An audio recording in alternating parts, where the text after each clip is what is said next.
देखिए, हमारे बीच ये समानांतर श्रेणियाँ हैं, इसको समझना है, बहुत इम्पोर्टेंट है। 10th क्लास कंपटीशन में बहुत ज़रूरत होती है इसकी। हम लोग समझने का प्रयास करेंगे कि इस प्रश्न को किस तरह से हम लोग हैंडल कर सकते हैं।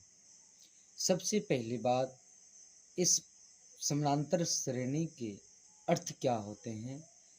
अर्थ यह होते हैं कि जब कोई सीरीज जैसे 2, 4, 6, 8, 10 डॉट डॉट डॉट जहाँ तक भी हो, ये समानांतर श्रेणी में है या नहीं है, इसके बारे में जानने के लिए सबसे पहला प्रक्रिया होना चाहिए कि आप इसको पहचान कैसे सकते हैं, आखिर ये समानांतर श्रेणी में है कैसे। देखिए, जब कोई दिए गए सीरीज कोई समान अंक से या तो बढ़ता हो या घटता हो, जिसे हम समानांतर श्रेणी कहते हैं।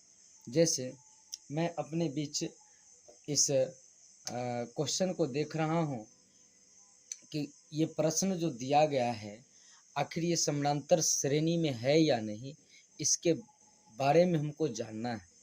सबसे पहले ये कितना से वृद्धि कर रहा था। देखिए, ये 2 था, फिर ये 4 हुआ, यानी 2 में 2 जोड़ा गया तो फिर ये 4 बन गया। फिर देखिए, ये 4 है, 4 में कितना जोड़ा गया? 2 जोड़ा गया, तो फिर ये 6 पूरा।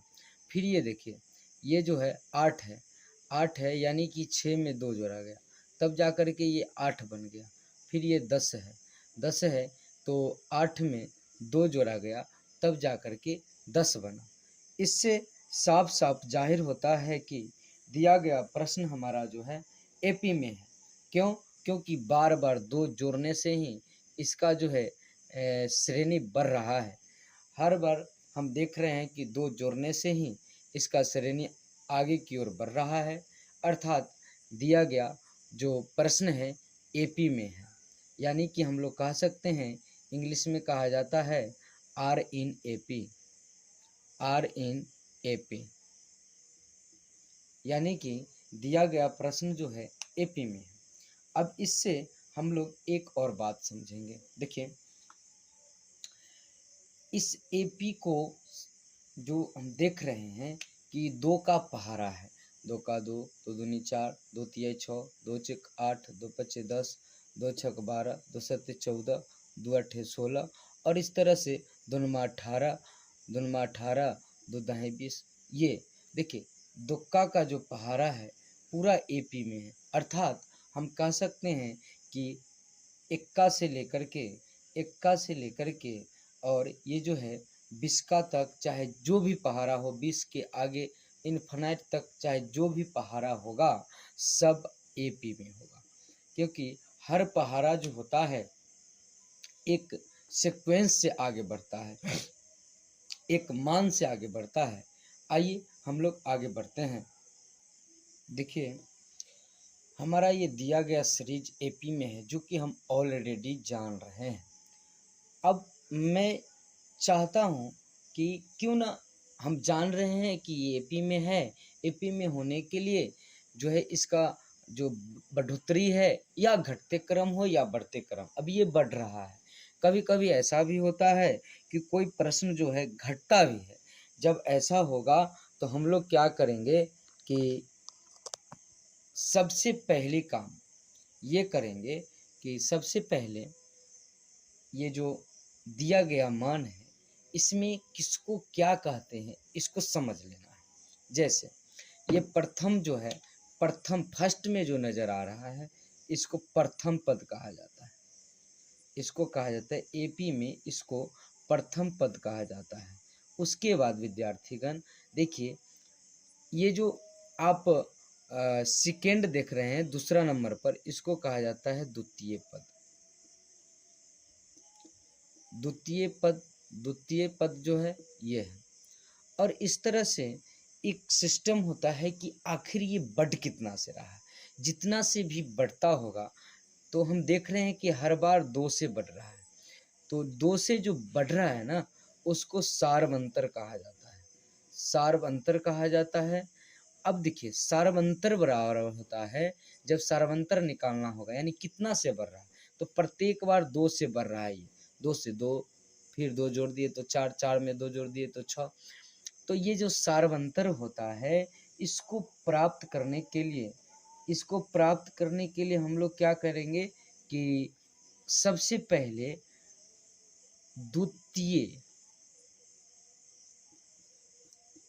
द्वितीय पद माइनस प्रथम पद, ये जो है मेरा सार्वंतर है। देखिए सार्वंतर है, तो सार्वंतर को प्राप्त करने के लिए हम लोग जान गए कि सार्वंतर जो होता है, सार्व असार्व ऐसे भी इसको लिख सकते हैं, सार्वंतर ऐसे भी लिख सकते हैं, कोई दिक्कत नहीं है। इसको सार्व को अलग कर देंगे, अंतर को, यानी सब में अंतर समान होता है जिसे हम सार्वंतर कहते हैं। अब देखिए ये जो है अंतर को हम लोग देख रहे हैं, अंतर सार्व अंतर बराबर होता है द्वितीय पद। तो द्वितीय पद हम देख रहे हैं कि 4 है, तो 4 माइनस, और ये जो है प्रथम पद 2 है, तो 2, 4 में से 2 गया तो 2, ये हमारा सार्वंतर निकल गया। याद रहे, हम लोग इस बात को हमेशा याद रखेंगे कि प्रथम पद को एपी में ए से सूचित किया जाता है, और विद्यार्थीगण सार्वंतर को डी से सूचित किया जाता है, और उसके बाद एपी अगर हम लोग अप्रत्यक्ष रूप से बनाएंगे तो आइए इस प्रकार से बनाएंगे। जैसे कि मान लेते हैं A1, A2, A3, A4 और ...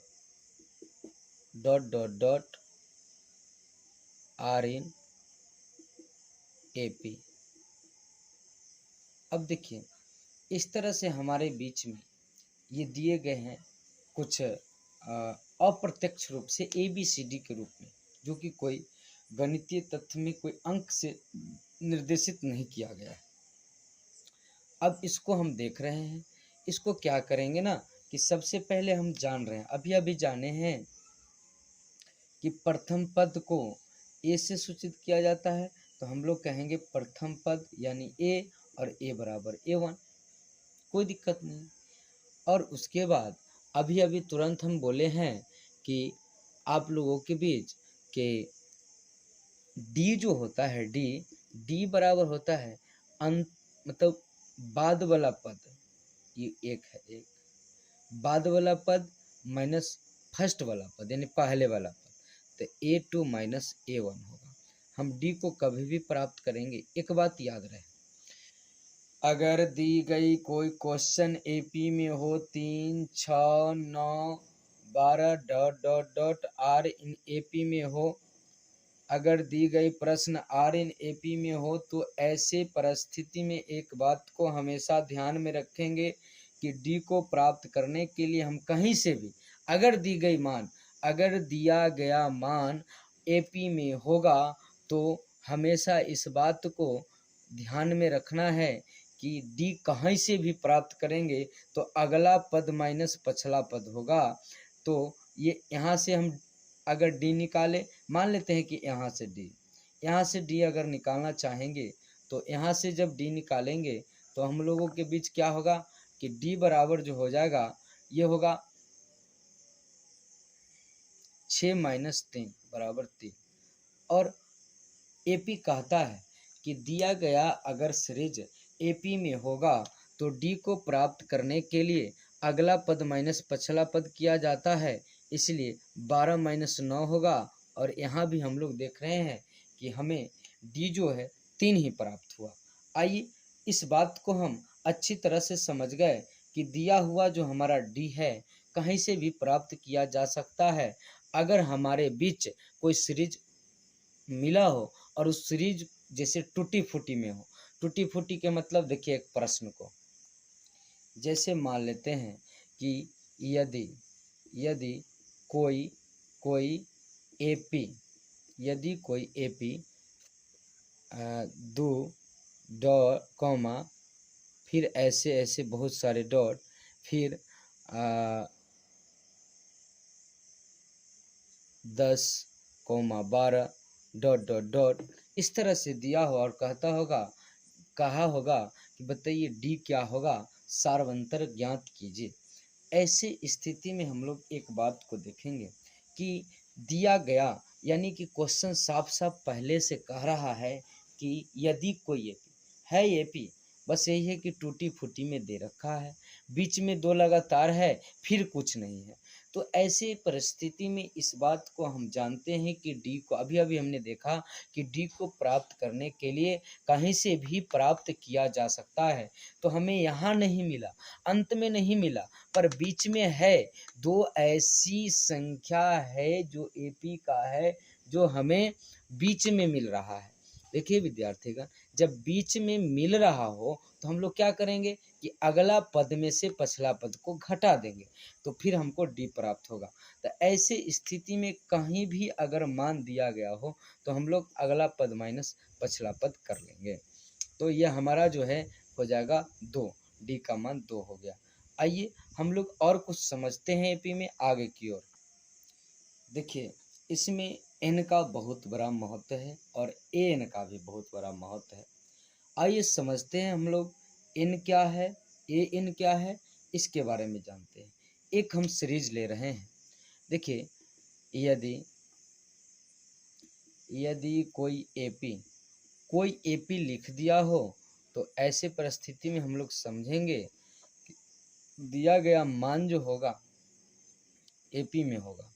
चलिए एपी में होगा 2, 4, 6, 8, 10, 12। चलिए 12 तक रखते हैं, उसके बाद हम लोग आगे बढ़ते हैं। देखिए इसमें हम लोग इसी जगह से इस बात को समझेंगे कि एन किसको कहा जाता है, एन किसको कहा जाता है, और इसमें ए क्या है, डी क्या है। फिर से एक बार और देखेंगे, डिटेल से एक एक चीज़ को हम लोग पहचानने का प्रयास करेंगे। देखिए ये तो हम ऑलरेडी जान रहे हैं कि प्रथम पद है, प्रथम पद ये अभी हम 1-2 बार समझ लिए और ये तीसरा बार में भी समझ लिया। ये जो है द्वितीय पद होगा, दूसरा पद भी हम लोग कह सकते हैं, दूसरा पद।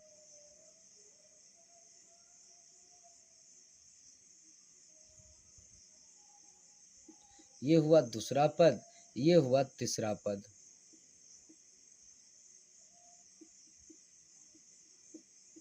और उसके बाद इस तरह से चौथा, पांचवा, छठा ये देख रहे हैं हम लोग, ये जो है सो चौथा पद है।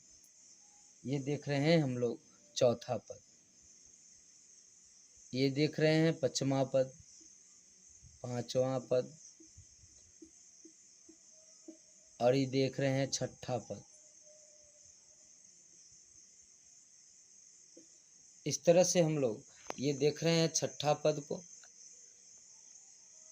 अब इस तरह से सब पद हमारे बीच मौजूद हैं। अब हम लोग इस बात को जान गए कि इस प्रश्न में कुल 6 पद है, कुल 6 पद है। तो इससे साफ साफ जाहिर हो गया कि हमारा जो इसमें नंबर उपस्थित है, कितना नंबर है, 1, 2, 3, 4, 5, 6 नंबर है। तो हम जान गए कि एन जो है नंबर को कहा जाता है, नंबर को जो हमारे बीच अभी उपस्थित है 6, यानी एन को उम्मीद करते हैं कि आप लोग समझ गए होंगे। अब देखिए, अब ए एन को समझना है। एन के मतलब होता है कि जैमा पद होगा वैमा पद, जिस पद जैसे एन के जगह पर जोन पद हो जाए, जैसे एन के जगह पर जो दे देंगे ना, 1 दे दे, 2 दे दे, 3 दे दे, 4 दे दे, उसका मान, यानी पद का मान जो होता है, पद का जो मान होता है ना, उसी को दर्शाता है एन। जैसे मान लेते हैं कि ए एन जो है ए 1 दे दिए, यानी एन के जगह पर 1 दिए, इसका मतलब पद, प्रथम पद का पहला जो है पद यानी ए तो प्रथम पद हुआ, अब प्रथम पद फिर 1 हो गया, यानी कि प्रथम पद का पहला मान क्या है, तो हम जान गए कि 2 है। देखिए यही एक बात और, इस बात को हम लोग हमेशा याद रखेंगे, प्रथम द्वितीय द्वितीय चाहे दूसरा तीसरा चौथा पांचवा छठा है। अब इसको हम इस तरह नहीं लिखेंगे, ए बी के रूप में लिखकर बता रहे हैं। देखिए इसमें 6 पद है, इसमें कुल 6 पद है, इसको हम दर्शाते हैं। जैसे ये पहला पद हुआ जिसको हम A1 कहेंगे, ये दूसरा पद है जिसको हम A2 कहेंगे, ये तीसरा पद है जिसको हम A3 कहेंगे, और ये चौथा पद है जिसको A4 कहेंगे, और ये पांचवा पद है जिसको A5 कहेंगे, और ये छठा पद है जिसको हम A6 कहेंगे। अब इसमें हम लोग क्या करेंगे कि हमको ये बात को अब जानकारी होगी। जैसे A1, तो A1 के जगह पर कितना मान हुआ, तो 2 हुआ। तो उसी तरह पहला नंबर तो हम जान गए कि n यानी कि दी गई संख्या जितना भी है वो कुल है 6। अब जो है देखिए, अब हमारे बीच एक चीज का पता लगाना जरूरी है कि ये an जो होता है ना, an क्या होता है, ये an जो होता है ये होता है क्या, पदमान। ये जो है पद के मान को दर्शाता है, इसको हम कहेंगे पदमान। और ये आप देख रहे हैं कि हमारे दी गई एपी जो है, दी गई एपी में जो है कुल 6 संख्या है, यानी कि हम कह सकते हैं कि कोई एपी में n जो है दी गई संख्या को दर्शाता है कि एपी का कुल संख्या कितना है। तो n क्या चीज को दर्शाता है, तो दिया गया संख्या को दर्शाता है, दिया गया संख्या को दर्शाता है, दिया गया संख्या को दर्शाता है। अब देखिए दिया गया संख्या को जो है से दर्शाता है, हम लोग जो है से देख रहे हैं। अब देखिए, अब आगे हम लोग देखेंगे कि ये जो पदमान जो होता है, पदमान, अब देखिए an मान लेते हैं, n के जगह पर 1 देंगे, यानी पहला पद का मान कितना है, हम कह रहे हैं कि पद मान को दर्शाता है। तो ए पद है वो भी प्रथम पद 1 दे दिया, तब प्रथम पद का मान क्या है, A1 का मतलब ही हो गया कि प्रथम पद। यहाँ देख रहे होंगे A1 का मान प्रथम पद यानी 2, A2 का मान क्या है, तो A2 यानी दूसरा पद का मान कितना है, 4। और इसी तरह से हम लोग आगे की ओर भी बढ़ेंगे। अब देखिए हम एक बात को साफ साफ कहना चाहेंगे कि n तो हो गया पद, दी गया पदों की संख्या, यानी दिया गया संख्या को जितना पद की संख्या जो होगा, ऐसे कहे तो हम लोग कह सकते हैं n जो है सो पद की संख्या को दर्शाता है। पद की संख्या कितनी है, तो 6 है। अब इसमें a बराबर होता है A1 और A1 का मान 2 है। एक बात याद रखिए, n का एक बहुत बड़ा भूमिका होता है जिसको हम लोगों को याद रखना बहुत जरूरी है। क्या जरूरी है, जरूरी यह है कि अगर A6 का मान पूछ दिया, तो A6 का मान पूछ दिया, सपोज करते हैं कि हम लोगों को एपी में 12 पता नहीं, अभी तो हम जान रहे हैं कि यहाँ पर कि 12 है तो डायरेक्ट 12 दे देंगे। सपोज कीजिए कि 12 हमको पता न हो और एपी का सीरीज कुछ इस तरह से दिखे, देखिए 2 4 6 डॉट डॉट डॉट कि छठवां पद का मान क्या होगा। तो ऐसी परिस्थिति में देख लीजिए कि आप लोगों के बीच जो ये एपी उपस्थित है, ये जो एपी उपस्थित है ना, इसी एपी का हम लोग यहाँ पर लिख दिए हैं, और इसी एपी का छठा पद, जबकि छठा पद जो है हम जान रहे हैं कि 12 है, लेकिन 12 होते हुए भी हम निकालने का प्रयास कर रहे हैं, सीखने का प्रयास कर रहे हैं कि आखिर निकलेगा कैसे। तो देखिए 2 4 6 डॉट डॉट डॉट इन्फिनिट तक है, ये हमको पता नहीं कहाँ तक है, n तक है, यानी कोई नंबर हो सकता है, ये नहीं कि, लेकिन छठा पद का मान पूछा जा रहा है।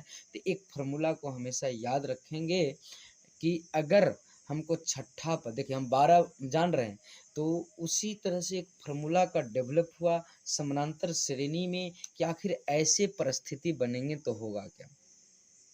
यानी कि एपी इस तरह से सजाया हुआ है, A1 A2 A3, अरे A1 का मान भी पता है, A2 का और A3 का भी मान पता है, इस तरह से A6 का मान पता नहीं है। ऐसे स्थिति में हम लोग क्या करेंगे कि अंततः इस बात को समझ रहे हैं कि A6 का मान तो पता है नहीं, जब पता नहीं है तो कैसे निकालेंगे। A6 है तो A6 बराबर होगा A प्लस, यहाँ पर होता है जैसे कि मान लेते हैं अभी 6 नहीं देते, कोई नंबर दे देते हैं। सपोज कीजिए कि 6 नहीं हो, कोई नंबरे हो, कोई नंबर का मान पूछा जाए।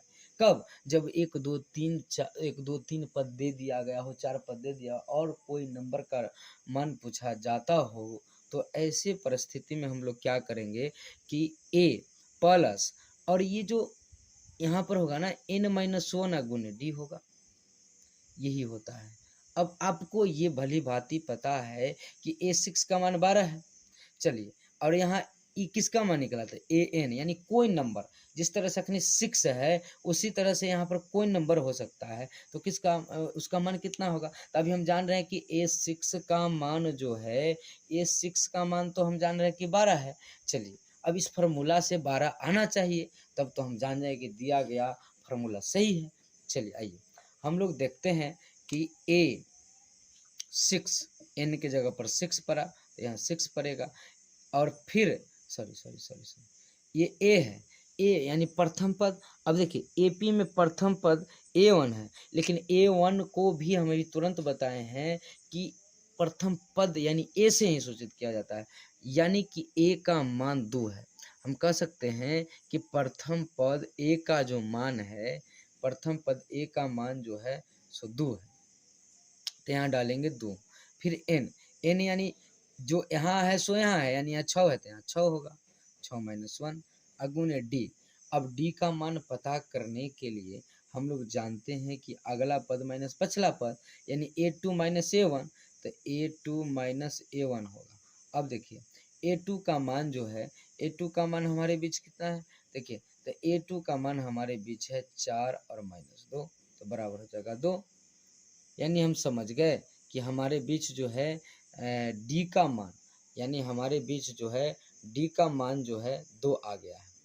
तो जहाँ जहाँ D होगा वहाँ वहाँ हम 2 डालेंगे, तो एक के जगह तो D है, 2 डाल दिए। अब देखिए 2 तो 2 ही रहेगा, फिर 6 में से 1 गया तो 5 हो जाएगा, प्लस देकर 5 अगुनी 2।